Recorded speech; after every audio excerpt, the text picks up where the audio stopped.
रही है। ठीक है, तो मैं आपसे देखिए लॉ एंड ऑर्डर की बात कर रहे हैं हम लोग, क्राइम की बात करें तो मैं आपसे ये भी पूछ लूं धामी जी कि पिछले एक साल में 4 बड़े बड़े आंदोलन जो आपने फेस किया, चाहे वो पेपर लीक का आंदोलन हो या अंकिता भंडारी की वजह से आंदोलन हो, वो एंजल चकमा की हत्या कर दी गई, अब उसमें कुछ लोग कह रहे हैं वो रेस अटैक था, आप लोग कह रहे हैं कि उसमें एविडेंस नहीं है रेस अटैक का। ये सब बातें मैं समझ रही हूँ, मगर पॉइंट यहाँ पर है धामी जी, और अभी सोचिए पिछले वीक आपके एक एमएलए साहब वो किसी शिक्षण अधिकारी के रूम में घुसकर मारपीट करते हैं, कुर्सी उठा के फेंक देते, ऐसी दबंगई चलती है आपके नीचे, आप होम मिनिस्टर हैं, क्या कर रहे हैं Dhami ji? Why you not controlling all of this? आपने कहा कि 4 बड़े बड़े केस, एक छात्रों का आंदोलन होता है जी, छात्रों के आंदोलन को भी पेपर लीक कह के प्रचारित किया जाता है। ओके, कि पेपर लीक हो गया। अब 11 बजे पेपर शुरू होता है और मुझे पूरी तरह से पता था कि इस प्रकार का कोई ना कोई अभी एक फैब्रिकेटेड मामला क्रिएट किया जाएगा, क्योंकि हमने एक बड़ा माइलस्टोन सेट किया यहाँ पर। पिछले 4 सालों में हमने अभी तक 28,000 नियुक्तियाँ अभी संपन्न कर ली हैं, 28,000, और एक में भी कहीं पर नकल का मामला नहीं आया। देखिए 11 बजे पेपर शुरू होता है जी, और 11:35 पर उस पेपर में से कुछ क्वेश्चन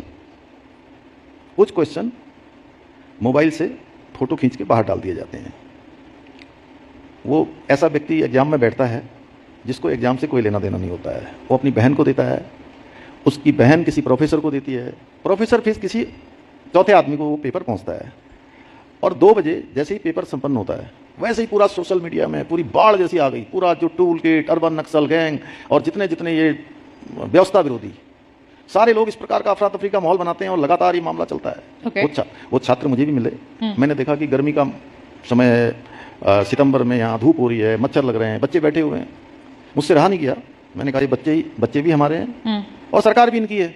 मैं स्वयं उनके पास गया और मैंने उनसे पूछा कि भाई आप लोग क्या चाहते हैं बताइए। उन्होंने कहा हमारी 4 मांग हैं। पहली मांग है कि आप इसकी सीबीआई जांच करवा दीजिए क्योंकि ये मामला ऐसा हो चुका है। दूसरा उन्होंने कहा आयु सीमा बढ़ा दीजिए। तीसरा उन्होंने कहा कि जिन लोगों के ऊपर मुकदमे दर्ज हैं उनके मुकदमे वापस कर दीजिए। चौथा ये परीक्षा निरस्त कर दीजिए।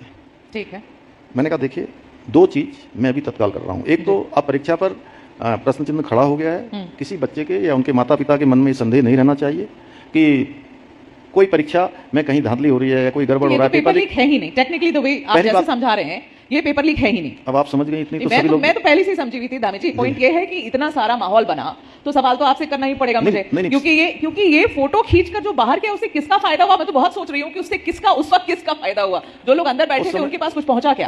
उसमें किसी का फायदा नहीं हुआ, वो केवल हमको डेंट करना चाहते थे। सर आपको डेंट करना चाहते थे? बिल्कुल डेंट करना चाहते थे, लेकिन लोगों प्योरली पॉलिटिकल, बिल्कुल पूरी सोची समझी एक साजिश थी। और पेपर लीक था ही नहीं। पेपर लीक होता तो 9 बजे होता, 8 बजे होता, 10 बजे होता, पेपर शुरू होने से पहले हो जाता। आंदोलन क्यों हो रहे हैं? क्या हुआ? प्रायोजित है सारी चीज? अब ये राज्य देखिए हमारा आंदोलनों से ही बना हुआ राज्य है, इसलिए मैं सहज रूप से इसको स्वीकार करता हूँ। और एक भी मामले में देखिए आंदोलन होगा, ये मेरे हाथ में नहीं है, आपके हाथ में भी नहीं, किसी के हाथ में नहीं है। अगर कोई चीज़ हो रही है तो होगी, लेकिन उसके बाद रिस्पॉन्ड क्या हुआ है? अब आप कह सकते हो कि भाई आपदा आ गई। आपदा क्यों आ गई? आपदा ने आना है, प्राकृतिक है, लेकिन आपदा के बाद क्या काम हुआ है, कितना रिस्पॉन्ड हुआ है? इसी प्रकार से घटनाएं हुई हैं। चल एंजल चकमा की आपने बात करी, दिल्ली में लोगों ने उसको भी बताने की कोशिश कर दी कि भाई ये नस्ल भेदी टिप्पणी हुई है, नस्ल भेद के कारण बच्चे की हत्या हुई, बड़ा दुर्भाग्यपूर्ण था। आपके हिसाब से क्या?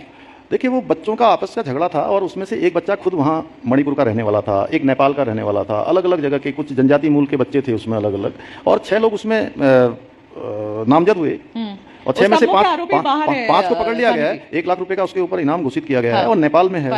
उसको हम लोग ढूंढ रहे हैं, जल्दी पकड़ में आएगा वो भी, और बिल्कुल उसको कड़ी कार्रवाई की जाएगी। जो भी जो है जिसने जो ये अपराध किया है उसको दंड मिलना चाहिए। लेकिन आपके हिसाब से ये नस्ल भेद का केस नहीं? बिल्कुल नहीं। नस्ल भेद जैसा देवभूमि उत्तराखंड तो सबको आत्मसात करती है। देवभूमि में लाखों बच्चे पढ़ते हैं पूरे देश के और दुनिया के बच्चे, दुनिया के मैं कह रहा हूँ, तो यहाँ पर कभी कोई ऐसी घटना नहीं होती है।